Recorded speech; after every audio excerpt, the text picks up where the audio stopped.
baby. That's what it sounds like.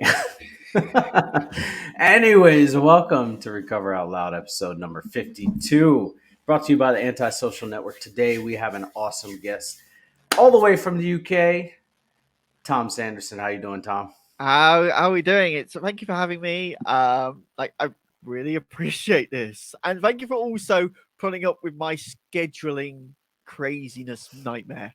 Uh, Hey, you know what? You know what? We have to fit it in where we can get it in. Sometimes life happens, and we just gotta adjust accordingly. yeah, You know yeah. what I mean? Oh gosh. I didn't really look at my intro music and think Adam Cole, baby, until we were talking prior to this, and I was like, yeah, does sound like Adam Cole's themes that he's used for the past two contracts he's been in under. Yeah, like honestly, I prefer this NXT theme though. Like, Mm, like it just. I think maybe because the boom was the bigger part of it, yeah, and in AEW, he still got the boom, which we all love doing, but it's almost like it's baked in now. yeah, It just blends in, and I'm like, oh, I like the build up because we know the boom is coming, and now it's like I'm surprised by the boom. Uh, yeah, right. But then on top of that, you had Kyle O'Reilly with the tag team titles that were just he was just going yeah, ham doing air guitar. yeah. God, I miss them. I miss them so much as a four, and yeah, I'm sad they broke up, but also I'm happy for all of them because I think we've got Bobby Fish in Japan now. Yeah. Is he in Japan? He's And in he's Japan and Impact. yeah, so he's having a great time over there. So yeah, I'm happy for him, but yeah, I do miss their tag team days. I do too. I do too. A whole bunch. It felt like when they got to AEW, felt like a diluted version of the Undisputed Era. Yeah, yeah, and yeah, but you got to do what you got to do, and yeah, Just got to roll with the punches, right? exactly, exactly. Which I feel like is probably an analogy for life in general. Yeah, yeah. We'll get into that in a second. So, Tom, would you like to give a formal introduction of yourself? Yeah, I'm Tom Sanderson. I am the host of Tom Meets Interesting People. And what that has demonstrated is that I'm rubbish with coming up with names because I'm Tom and I like to meet interesting people. And this is the podcast where we really dive into everyone's projects and their processes to talk about what makes them click, what gets them up in the morning, and what are the tools that they use.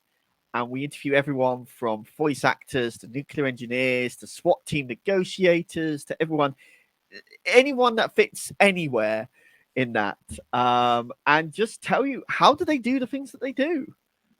Right? Nuclear scientist. That's Nuclear wild. engineer, I've had that was my second episode. SWAT team Whew. negotiator was the latter half of last season. I think it was episode 18, 19. I don't remember. And he was really cool. Terry Tucker. You'll probably get on with him actually really well. I'll connect you to. Yeah, I had two voice actors on. I've got coming up. I've got a metal band. Um, I've got a horror director. It's gonna be a lot of fun. I've got potentially yourself if you want to join. Absolutely. And yeah, it's if you want to know how somebody does something, come to my show. Right, right. You got quite the menagerie of guests. Honestly, that's just how my brain works. A little bit Like, of everything. I took the advice of find your niche, and I said, bugger that. Um, I want all of the niches. Just entire like I want to meet everyone that I possibly can. That's I mean that's a really cool aspiration to have, and I think it's completely possible. Yeah, yeah. I just need to do 76 million more episodes, and then I get the population of the UK. Hey, it's possible. It's Yeah. possible. Hey, science can in the future can bring you back to life, and you just continue doing them. Oh, totally. I know there's a lot of stuff about AI, but if someone was to say, "Oh, could you make an AI version of your show where it's like an AI kind of like image that's created and the AI comes up with my questions," I wouldn't object. I think Right. that's like super cool. But also, yeah, I know there's a lot of ethical concerns, but also that's cool. Yeah. Like just an AI me. Yeah. Yeah. No joke. No joke. That would be pretty sick. All right. Before we get into it, the heavy topics and talking about that, Yeah. your teacher.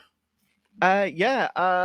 Outside of the podcast, I work with students from the ages of 6 to 16, and my main kind of area is supporting students who either can't take part in mainstream education for whatever reasons. This could be because of their sensory educational needs, or this could be because of bullying, or this could be because of the lifestyle of their parents, where they simply can't stay in one place at all. And what I do is I provide for them a curriculum in maths, and from there, I can either support them back into mainstream education or support them with whatever needs they have outside of school. I also go into random schools and do after school clubs where I dress up like a complete plonker.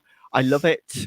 I have a big, massive wig. You can see my scientific coat that I take in That's awesome. um, right back there. So I just dress up as this mad scientist and I try and make maths as fun and as inclusive and as not scary as possible. And That's the awesome. costume helps.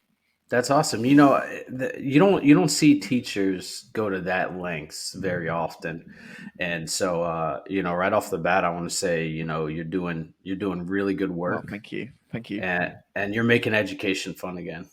Yeah, no, that is like the big thing. And honestly, we would have more teachers doing that if there wasn't so much breathing down the neck from Ofsted. Now, Ofsted are our regulatory body over here in the UK. I don't know what the equivalent is over in the States. But they have created so many non-negotiables that many teachers, to have a 1 hour lesson, are planning having to do like 12 hours of planning. And they're wondering why we're hemorrhaging teachers. Well, that's because teachers now can no longer have a social life. They have to spend at least 12 hours a day doing work every single day. And then the weekends come along and they've still got more work to do. And I'm incredibly fortunate that I'm working in the private sector. Yeah, So I don't have Ofsted to worry about. I'm self employed. I'm running my own business. I can provide these services without. I hope Ofsted is abolished. yeah, It yeah. needs to be replaced. It is not fit for purpose. I think every teacher will agree with me on that front. And yeah, so I'm lucky that I can put in that extra time, but believe me, every teacher up and down the country would be going that extra mile, and they do go the extra mile if they didn't have Hofstede just being like, "What are you doing? What are you doing?" Creeping from behind a cabinet. What are you doing? Yeah, literally, it's like teachers want to teach, and Ofsted doesn't let them teach. Ofsted turns them into office administrators. Like, Yeah, no, they're teachers. That's what we got office staff for. The office staff are good at what they do. They let the teachers do what they're good, and everyone works together. But Ofsted, like, no. But anyway, I'm going to get on a rant about Ofsted if I'm not careful here. okay, okay. Yeah, we don't need to get fired. All right. Okay. So, anyways, it has to be challenging, to be a teacher for maps and have a huge gap or range gap that you're teaching. What are some of the strategies that you employ to help bring in everybody into your learning lessons? It really depends on the context of the session. For my one-to-one groups, um, or for my one-to-one sessions, I'm really fortunate that I've already built up a rapport with each of my students, so I know exactly what works for them, what doesn't. I literally just before this, I was discussing line graphs with a student who is 11 years old, And very few students like line graphs. They don't like bar charts. It's a whole different kind of way of maths because it's something like, oh, here's all the information you need, but that becomes a certain degree of information overload. So what I ended up doing was slowly constructing the graph with them in front of them, helping them put it together. So they're like, okay, that's why that word is at the top. That's why the x-axis has these numbers. That's why the y-axis has those numbers. And then we kind of build it from there. And then it's kind of sort of what's known as scaffolding. You start with the basics and you keep building up, and you keep going up each individual concept until you are able to, well, till the student's able to have mastery of it, which I hope is relatively quickly. I like to say it's relatively quickly, and I will say that it's relatively quickly for the advertising. Yeah. It's all in everybody's own time, you know? Yeah, and like with my group sessions, that's an entirely different kettle of fish.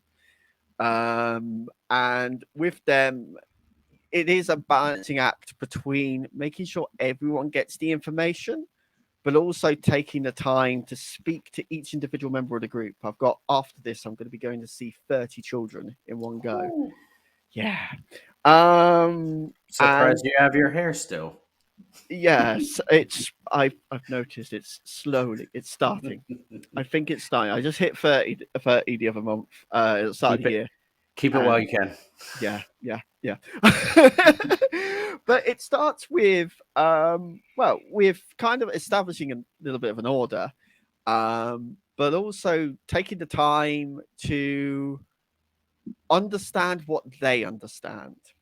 A lot of learning has been disrupted by COVID, and things that should be known in year 3 or year 4 or year 5. I think for you guys, your grade numbers are one in front, so fourth grade, fifth grade, sixth grade, and whatnot. I can't remember off the top of my head. A lot of a lot of it's been kind of not focused on or was taught, but it's very difficult to teach when everyone is stressed. Yeah. We were all stressed right at the very start of COVID. We were all stressed in the middle of COVID. We're still stressed now. I would definitely argue we're still very stressed. So it's taken the time to find, okay, what is the class's current level, and what can I do to scaffold, and just build up their knowledge to bring them to where I need to be. Fortunately, this session that I'm going to be doing next is just fun and games, and it's going to be bowling and what else have I got? Bowling. I've got the Wizards game. That's fun. So that's just mental maths. I give them magic wands and hats. We do wizard duels. That's So awesome. much fun. And yeah, what else do I have planned? I can't remember. I need to look at my lesson plan, Mhm. which is not in this room. It's downstairs in my bag. I'll look at it later. But you're making learning fun, and that's what's important. Yeah, honestly, that goes particularly for the primary school students. That goes a long way. But even for secondary school, so this is above 11 years old, as students are starting to mature, you can still make learning an enjoyable experience, and you can still contextualize learning, and meet the student halfway. I've got one student who's a big fan of football or soccer. I'm not, but they absolutely love the banter that I bring with them whenever I will deliberately make their team the winning team in a question. I could say, this is a very basic example. Chelsea have scored 5 goals, Arsenal have scored 2. What's the difference? Yeah. And but obviously you build it up from there, and then you can look at Premier League fixtures. You can look at you can bring in all of that real world information as they start to kind of build their knowledge, and yeah, context is a big part of education, I think, as well. Yeah, that's kind of what I do with some of the groups that I do. I'm not a teacher. I do other things, but I'll bring in sports teams. I'm not a football fan. You know, I watch it from time to time, but I'm not a Yeah, American football. And so I'll bring in, you know, some of the teams and talk about that. And not only keeps them engaged, but it shows that you're caring. You know, yeah, caring enough to know what their favorite teams are and stuff like that, and bring some light into the situation. yeah. Because I could literally just take this book and be like, okay, I'm just gonna pick up random pages. Yeah, All right, we got angles in a polygon. The interior angle of a regular polygon is 140 degrees, right down the size of the. I could do that, yeah, or I could be like, okay, so for those of you who want to go into the trade or into carpentry, well, you're gonna have to be thinking about angles. You're gonna have to be thinking about geometry. How do you measure the room if, let's say, you're laying down flooring or a carpet? How do you give your client, if you're going self-employed, an accurate quote for painting the wall, yeah. and stuff like that? Bring in those real world examples, and you instantly solve the answer to the age old question: why are we doing this? Uh, That was a good voice, by the way. um, yeah, it's yeah, because like kids are like, particularly when they get into teenage years, yeah, what is the reason we are doing this thing? Yeah, Bring the real world context in. Here's a place where someone might use it as a plumber, as a carpenter. If you're going into statistics and analysis, well, you're going to need the data that I'm showing here with like all the charts that I'm bringing up. You're going to need to know how to use Excel. So I kind of try and make my sessions obviously age appropriate, but also have real world context, which I think is super super important. absolutely, 100%. I couldn't agree more. So let's go ahead and dive into it.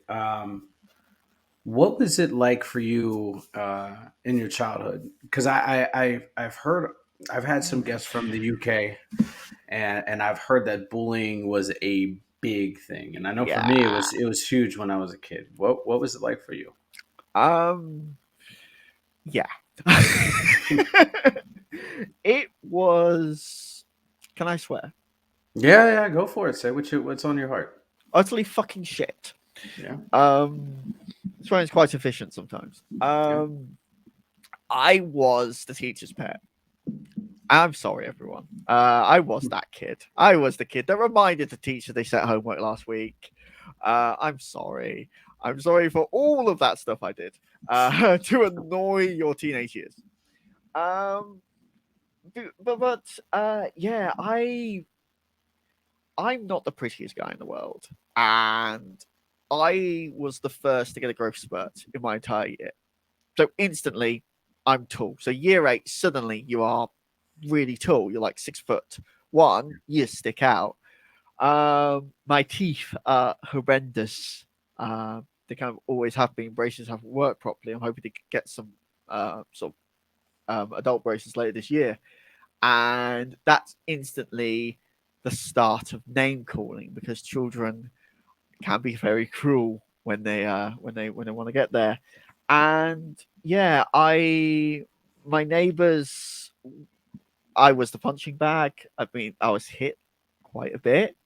Um, I had like sort of when I hit 16 and I got my moped for the first time.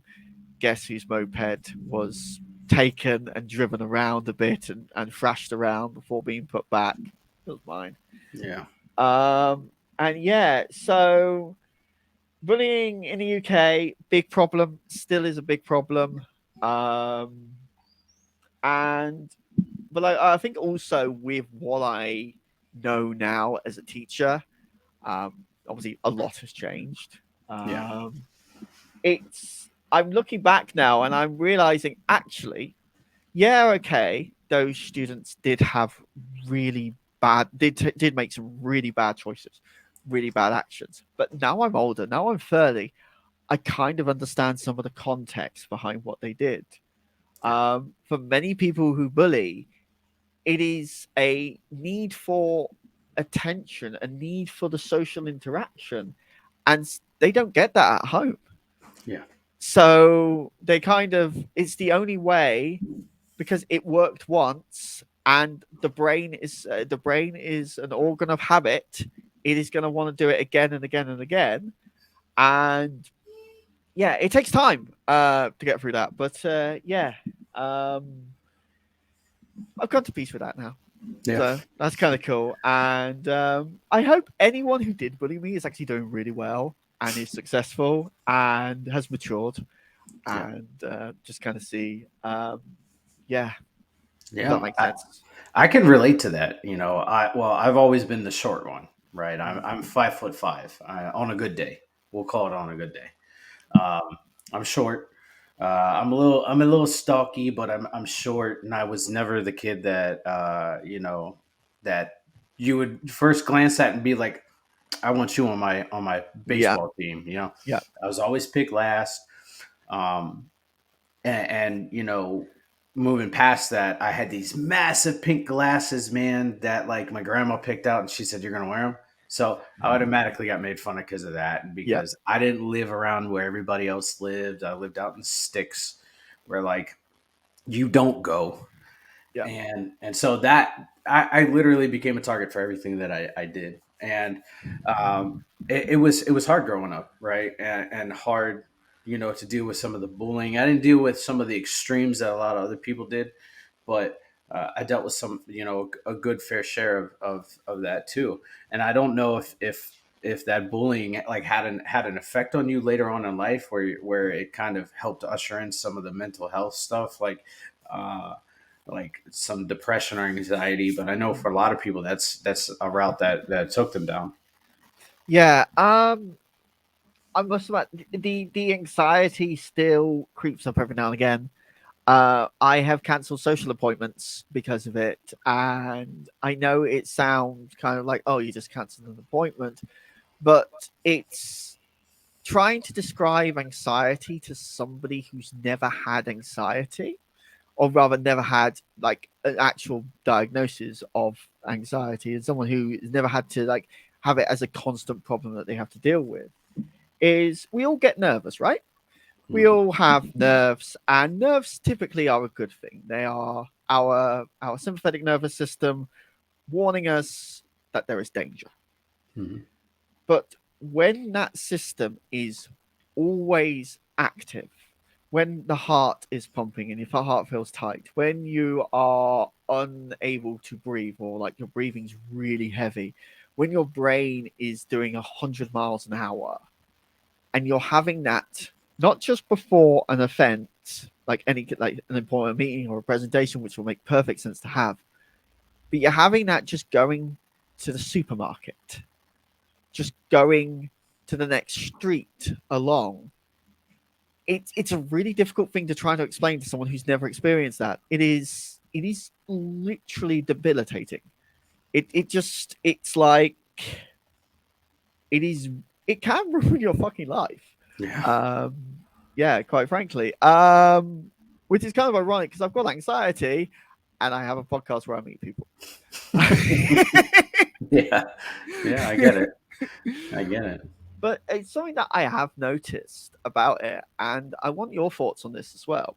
As a fellow podcaster, Mhm. is having the script of how my episode's going to go, having the intro, having the questions, having how I finish it. I don't know what it is for you, but for me, that's like a safety blanket. That's like a bit of comfort. And with that script, I almost feel like the majority, I wouldn't say all of it, but the majority of the anxiety does fade away. But I don't know. What's your thoughts on that? So when I first started podcasting, definitely it was the script or the format in which my show goes was definitely like my safety net, right? Like I didn't have to like venture outside of that. But over time, I got more comfortable being behind the screen, behind the microphone, talking to people. And I've had episodes where I've just been super nervous, right? Yeah. I have a few where there's some famous people or some people that have a name behind them that I'm like, oh God. Yeah. But it's really about connecting to that person on a human level, right? So instead of looking at them with the celebrity status, you look at them as the human being. And that's what kind of like broke down that barrier for me was realizing that they're just a human being too, Yeah. and that they have a whole set of feelings and emotions as well. So that anxiety kind of blew away. And then the old adage, picture everybody in their underwear. That I don't really picture everybody. I'm not thinking about you in your underwear, homie, but like, you know what I mean? That's a thought sometimes. It's like, oh, it's too much. All right, underwear. I must admit, I have never done that. Yeah, I don't ever want to picture an entire audience in their underwear. It's like I need to No. bleach my eyes after that. Right, right.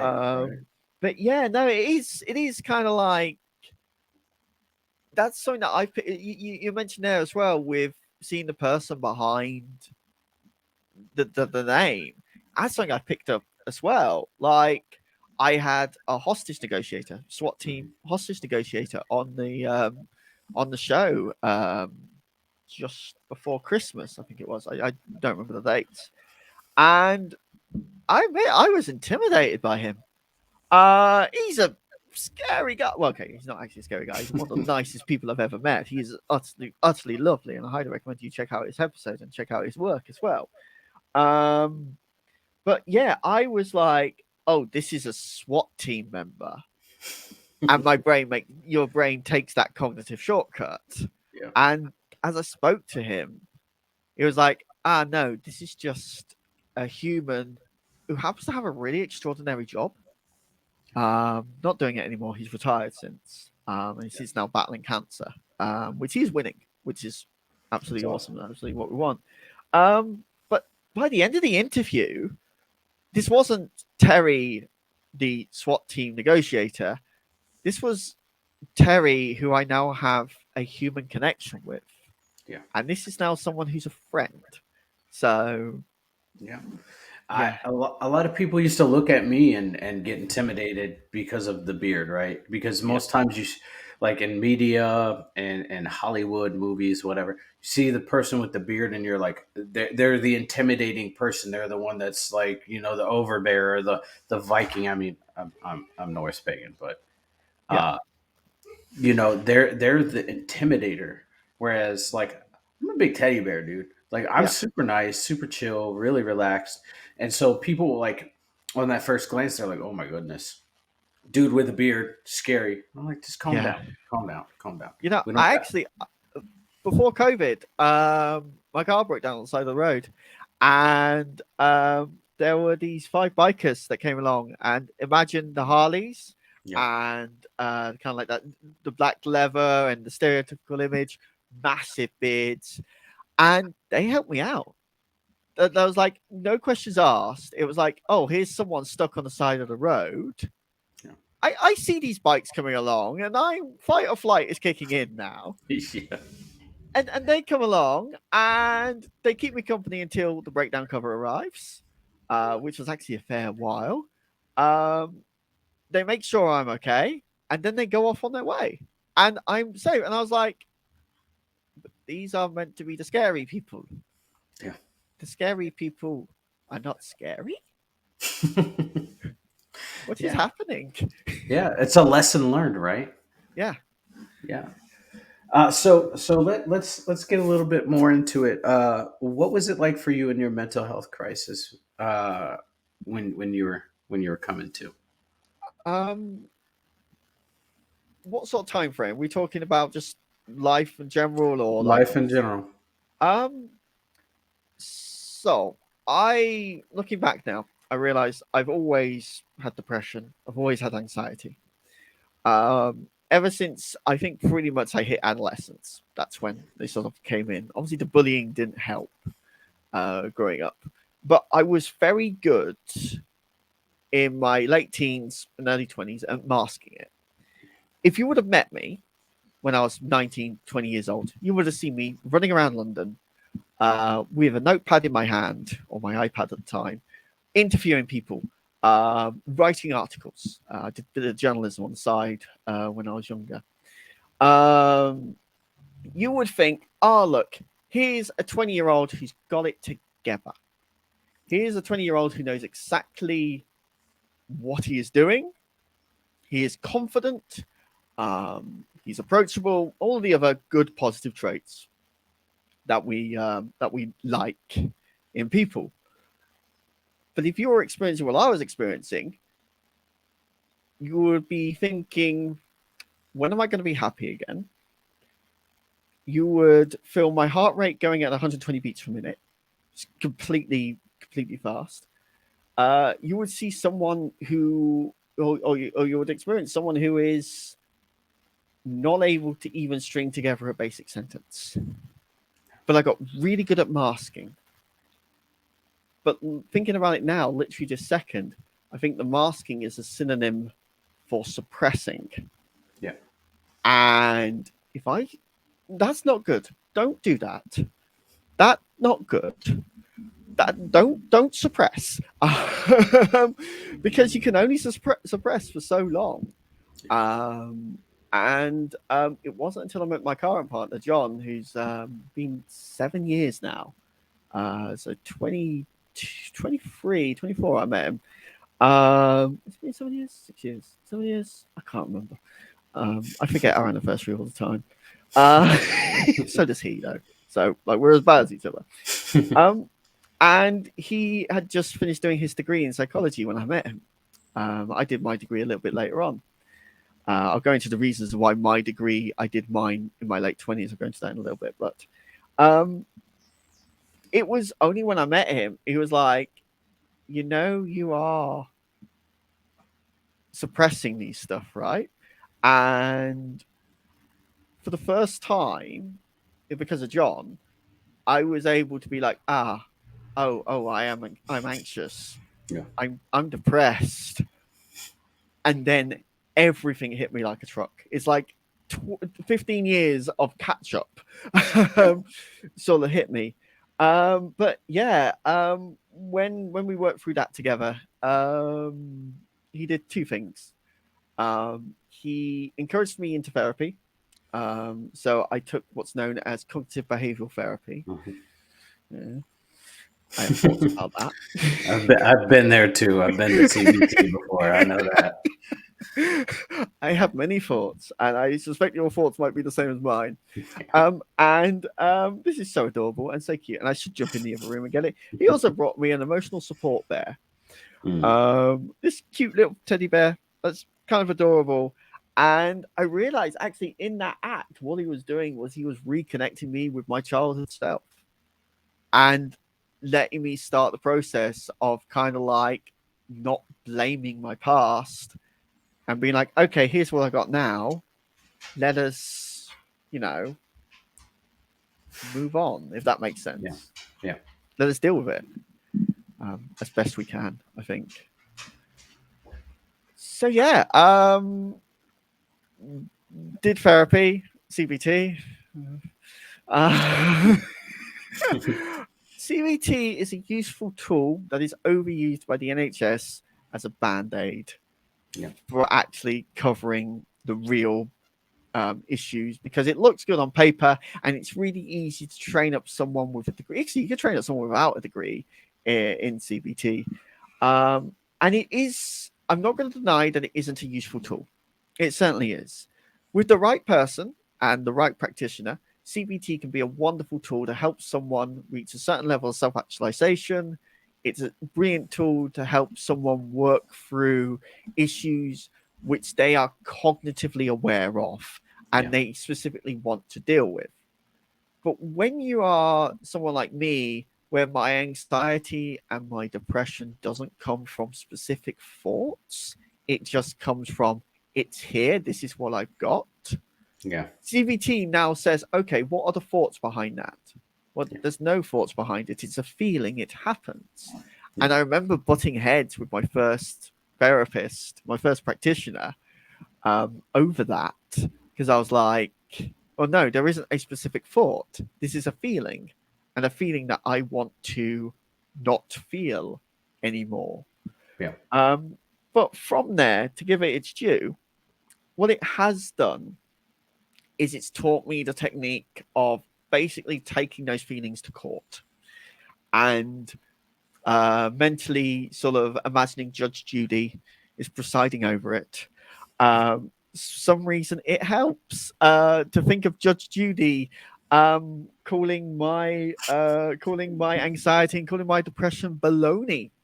Uh, it makes me smile. And then when I conjure up the image of Judge Judy telling off my mental illness, it helps. Obviously, it doesn't go all the way, but it helps a little bit, and it takes the edge off it, which is kind of helpful, I think. Yeah, you talked about the mask quite in some good detail, and you're like the second person on my show that's talked about the mask, so I really appreciate that.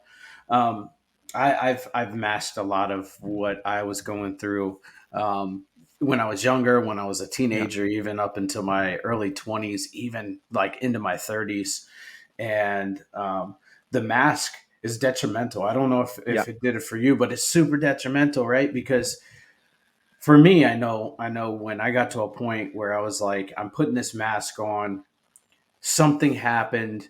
Why is nobody there for me? Why yeah, is nobody talking to me, right? Well, for so long I've told people that I was okay and nothing was wrong and yeah, nothing bothers me, that now something happens, I've already pushed them away. yeah, yeah. Is And it? people only react to what they can see. Yeah. If they see you're smiling and happy, well, they just think you're smiling and happy. And yet, there are so many stories of someone who has committed suicide and then being like, "Oh, but he was such a happy person." It's like, no, that was just a mask you were seeing.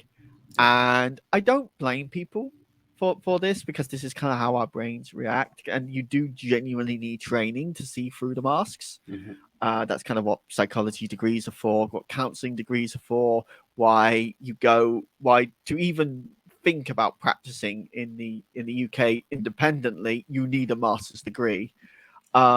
It is a very, very delicate subject. We also have a really big shortage of masters, a really big shortage of therapists. So seriously, if you are listening to this and you're thinking of doing a psychology degree, please do it. We need you. Um, but we only see what people want us to kind of, or what people. I'll try that again. People only see what they see on the outside. Yeah. It's like they haven't opened the book almost. You just see the cover, Yeah. kind of on the outside. And yeah, no, you're absolutely right. Kind of with saying that, it is the mask that kind of yeah, then you are left in that position of wondering why is no one speaking to me? I am really depressed or I'm really anxious. I'm scared, but nobody knows you're scared. Yeah. Um, yeah, so that's a thing. Yeah, yeah, and you hit on CBT. I went through CBT a little bit, and um, CBT is one of those programs like you said that it serves its purpose. It's good for the right person, but it's not good for everybody, right? Like uh, it tries to give you this option of like of changing the way that you think. Well, you can't really control those intrusive thoughts. You can't Yeah, control those feelings or those behaviors. So you have, or you can't control the feelings or the emotions. The only thing you can control is the behavior that's associated with that. yeah, So like it's it's a very small percentage of people that it actually helps. yeah. And I'm really glad you brought that up because there is a brief second in our brain. I'm trying to remember all the stuff I did from neuroscience in my third year of my degree, and I can't remember any of it. Um, but there is a brief second between when our neurons spark and when we act. There is a brief second that we can interrupt that. That's kind of one of the things CBT is actually pretty decent at. Um, but I'm also going to highlight something as well. If you're watching this on the YouTube, I imagine the Guide to CBT, one of the recommended books for a therapy that is sort of used everywhere. It's not good that the recommended book is that. It Yeah, is a little It's basically a pamphlet. It's a handbook. yeah, And it's like this is all about the therapy that you're using. I'm like, Okay, really? But shouldn't it be like the size of those mega textbooks I have over Right. there with all of the nuance that's kind of required? Um, like just cognitive psychology alone is like 400 pages. Yeah. I'm gonna pretend I read it. Hey, Tom, you read it. I trust that you read it. Okay. I just regurgitated enough of the YouTube videos I watched. I somehow got through the degree, but yeah.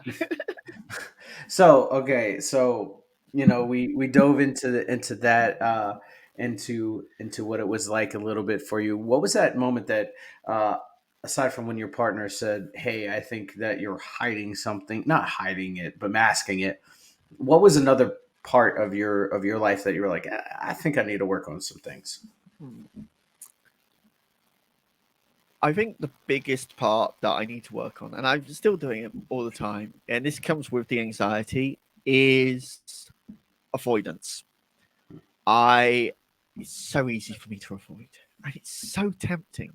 And I've noticed it used to just be the avoidance because of anxiety, but it's sort of in the past couple of years it's developed into an avoidance because I'm anxious and or depressed. Yeah. Um, I won't lie, there was a big temptation yesterday to message you and be like, I can't make it today. I had, for some inexplicable reason, yesterday, just the depression hit me. Kind of really bad. It kind of like I wasn't crying. I just had tears randomly appear. Yeah. It all the hope and the happiness and the world literally kind of like to describe depression. It's like you lose all motivation. You don't really want to bother, and the world loses its vividness, its brightness. If you forgive a slight tangent, there was actually a study done that people with depression, there's something to do with their retinas. It will let in less light while depression is happening. I need to bring up the paper and send it over to you. I recently discovered last year, which is kind of interesting. Wow. So yeah, you're seeing the world in a less vivid color as well, a literal biological response. And so this avoidance is kind of like it has gotten in the way. It has ruined opportunities for me. Yeah. Because suddenly you can't bring yourself to go out. You can't bring yourself to connect to the Zoom call or the Facebook call or whatever it might be you're using. And I think a part of that, at least for me, I don't know what it'll be for everyone else, but a part of that is kind of like, I don't want people to see this. This is mine. This Yeah. isn't to share. And at the same time, it also perhaps maybe it's just a bit of respect on my side. I'm like, I don't want to give you my problems.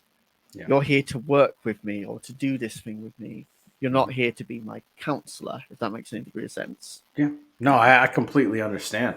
And you're right. Actually, that's crazy because I said when I've told people that when I've stepped out of that depression, it's like the world. I got the color back, right? Yeah. In the world, which it's like weird when it's kind of like the best way I can describe it is in Wizard of Oz when Dorothy goes from Kansas to the land of Oz, and like Yeah. she has that transition where she steps out of the door, and when she steps out of the door, everything comes to life, and it's like full of color and everything. Exactly like what like how I guess I can explain my depression and stuff like that. I wouldn't have blamed you if you said, "Hey, man, I can't make it today." It wouldn't have been a big deal. I understand life happens and depression happens. It wouldn't be the first time, and it won't be the last. I have noticed something though, and I think if this was yesterday, I definitely would have cancelled. I would have been like, "Can we rearrange?" Because I would have just been a wreck. Um, but ironically, and I kind of hate this. That this is one of the things that kind of pulled me out of it yesterday. Playing Cyberpunk, the board game or the TTRPG with my friends yesterday evening. I forced myself into that. Yeah. And yet, because I love Dev and Joe and Alex and Jenny with all of my heart, and they are my best friends, and they are utterly wonderful people. It was that interaction with them that it was like, oh, actually, we're having a good time. Oh, I'm laughing. Oh, look, actually, my friends are here. I don't feel so bad anymore. Yeah, yeah. Um, yeah, I've also just found that paper talking about 2021. It came out. Reduced visual contrast suppression during major depressive episodes. And I need to actually read this again to actually properly understand what it was. But brightness induction was. Let me read this actually real quick. It's not the brightness; it's the contrast.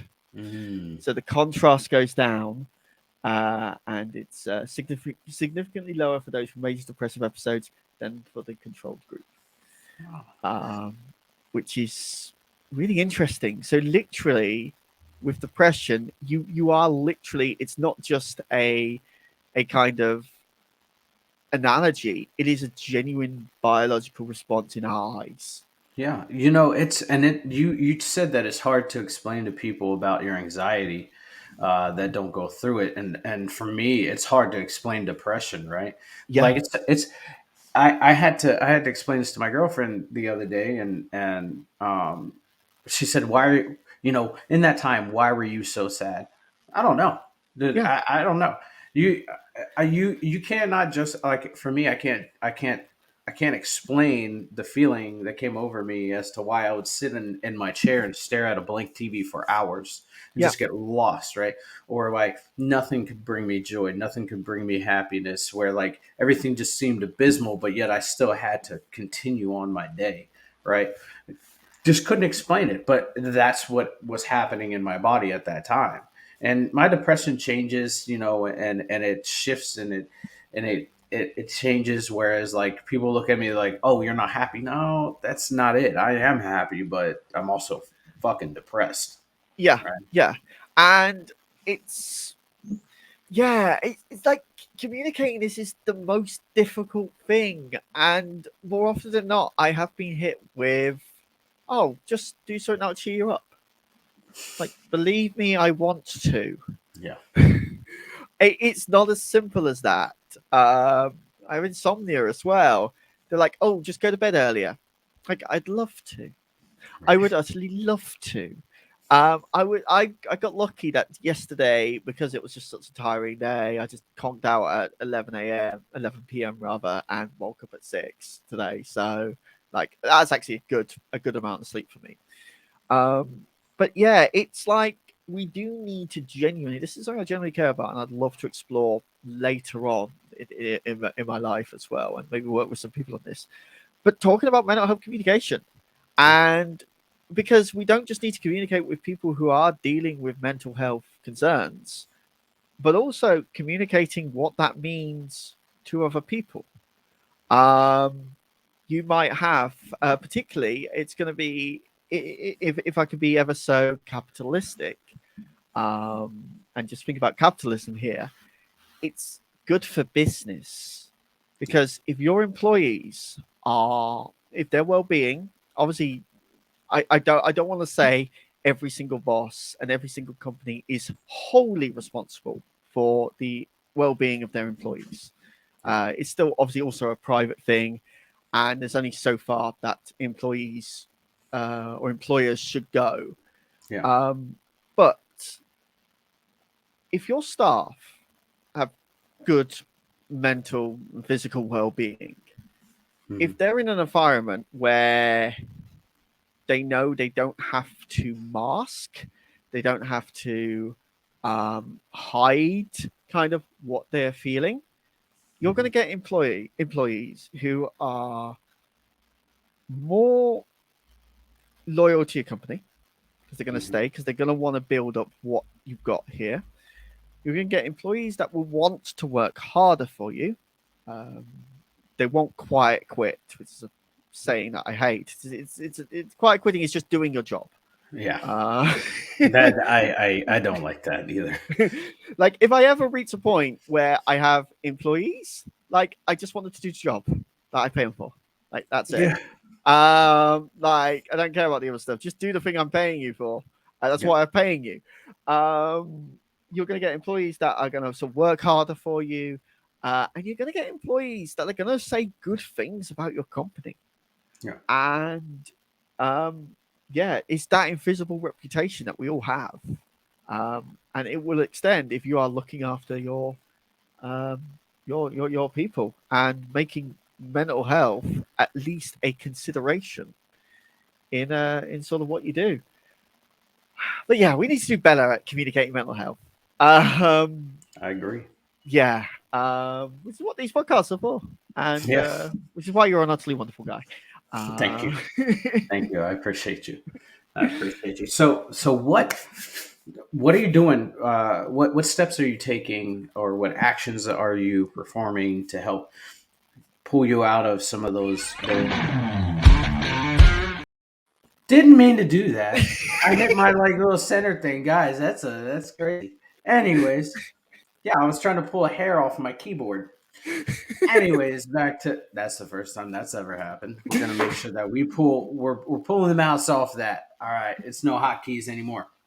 I'm just So glad that that by the time the camera came back to me, that you didn't see that I launched out of the chair. I'm testing I was your like, I was anxiety. back. I am composed.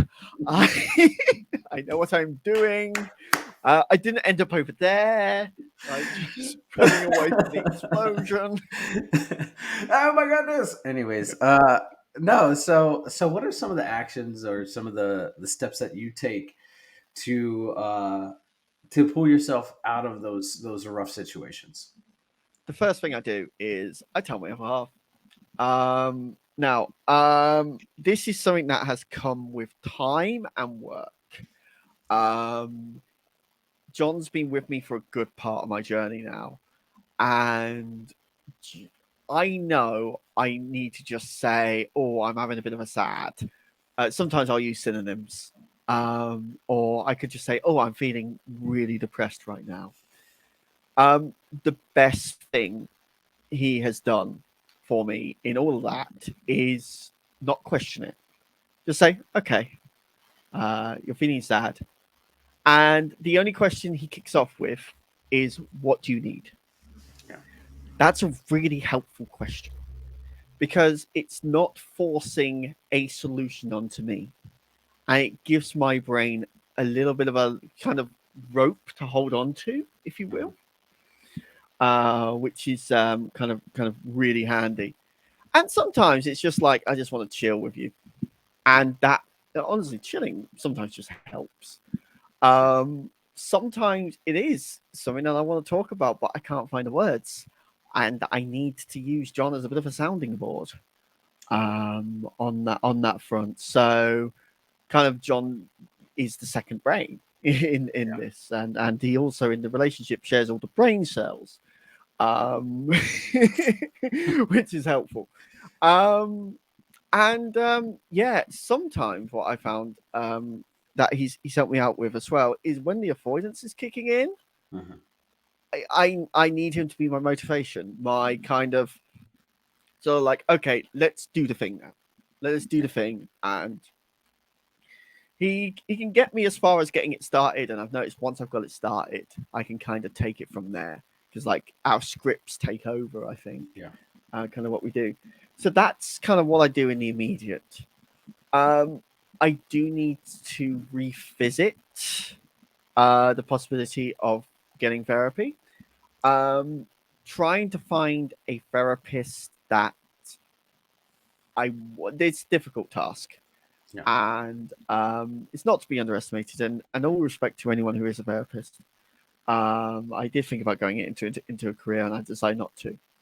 But you've got to find that person that vibes with you.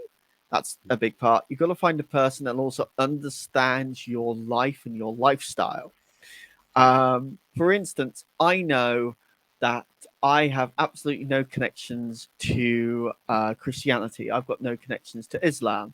So going to a therapist that specializes with people from a certain religious community, not going to be helpful. No. I know I need a therapist who is a wrestling nerd, like us two, Yeah. who does a lot of D&D, um, who kind of likes the same stuff I like. Yeah. And I'm kind of finding a therapist, hopefully soon. And the last bit is money. Quite rightly, they are paid well. Yeah. Quite rightly. But they charge more than I charge to teach. And so it's not cheap.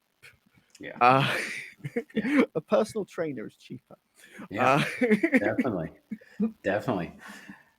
I would say for me, like finding that counselor that I found one counselor that was like perfect. Like for yeah, me, it was perfect, and then he stopped practicing, and I was like, oh, right. So he was one. He was a veteran. I'm a veteran of the Army, U.S. yeah, Army, and then he was a Navy veteran, which I mean, it does, either way, he yeah, understands. yeah, He was an alcoholic, and I am an alcoholic in recovery, and he was in recovery and all that stuff, and he suffered from trauma. Literally, like our stories mirrored, and I was like, yeah, I think yeah. you're my guy. And that's exactly the point I was making. Because if you were to come to me, let's say for some reason I was a potential therapist for you, I have no experience with the military. So while I can read about what people in the military go through, regardless of what rank, and thank you for your service, Thank you for your um, support. it's I cannot truly relate to what you do. So you have to go even further in that relationship Mhm. to give me the context that I need to be able to kind of work with you. And so that context is also going to include all of those bits where what are the nuances of this? What are the things that you, as military personnel, like to talk about? What are the things you don't like to talk about? What are the things that are taboo? Yeah, And it is because I could read all of the information about PTSD as much as I want. I could read all the information about depression, anxiety, and everything else that comes um, as a sort of a byproduct of service. But I'm not your people. yeah. I'm just a nerd from Manchester. I'm a nerd too, so it's all good. Yeah, But anyways, yeah, dude, finding that counselor that you connect with, that you fit with is very vital yeah, to your care for your mental health. Um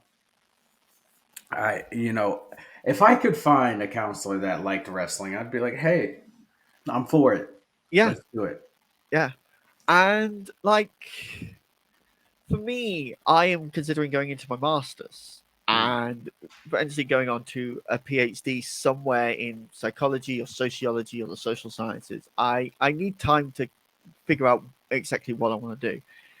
And if I'm going to be getting um, mental health support from a therapist or counselor, or even just an advisor, mhm, that's a really interesting role as well, where you don't take part in the therapy, but you're just there on an advisory role. mhm. Um, I'm going to need someone that understands the demands of academia. Yeah, Academia is a completely different world to the corporate world. yeah, It's not a 9 to 5. It is a effectively, and things are changing slowly, particularly with all the strikes that are happening over here. But you're basically expected to devote your entire life to your studies yeah. for very little pay, um, and that's not good. No, It's like the old saying, variety is the spice of life. yeah, Um, and so if I do go into further study, which I do want to do, I have to remember, okay, I need to get the balance of actually having a life. Bold of you to assume I have a life. Uh, but I also need to make sure I'm putting in the work I need to succeed in my master's and my PhD. And I also need to make sure that the therapist understands the world of academia Yeah. And understands the culture and what is going on.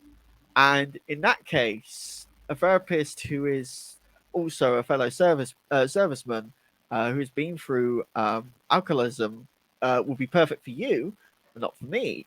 Yeah. But my perfect therapist would be someone who is we're able to talk about nerdy stuff, understands academia, understands the stress that comes with that job as well, understands what it's like being self-employed, Yeah.